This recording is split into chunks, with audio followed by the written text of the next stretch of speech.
আমাদের প্রথম মানব হযরত আদম আলাইহিস সালামকে আল্লাহ তাআলা বলেছে যে তুমি ফেরেশতাদেরকে সালাম দিয়ে আসো। তখন ফাকালা আসসালামু আলাইকুম, তিনি বলেছেন আসসালামু আলাইকুম। তখন ফেরেশতারা বলেছেন ওয়া আলাইকুম আসসালাম আর আসসালামু আলাইকুম ওয়া রাহমাতুল্লাহ। মানে আসসালামু আলাইকুম মানে শান্তি বর্ষিত হোক, ওয়া রাহমাতুল্লাহ মানে রহমত বর্ষিত হোক। কাউকে যদি তুমি বাড়াই দিতে চাও তাহলে তুমি ওয়া বারাকাতু বলবা, বরকত বর্ষিত হোক। মাগফিরাতু আপনার উপর ক্ষমা বর্ষিত হোক। ও হায়াতু আপনার হায়াত বাড়ে দেখ।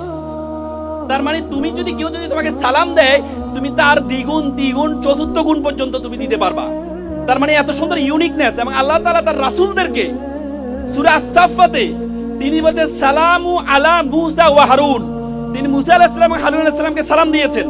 সালামু আলা, তারপরে ইব্রাহিম, তিনি ইব্রাহিম আলাইহিস সালাম সালাম দিয়েছেন, কোরআনের আয়াত এটি।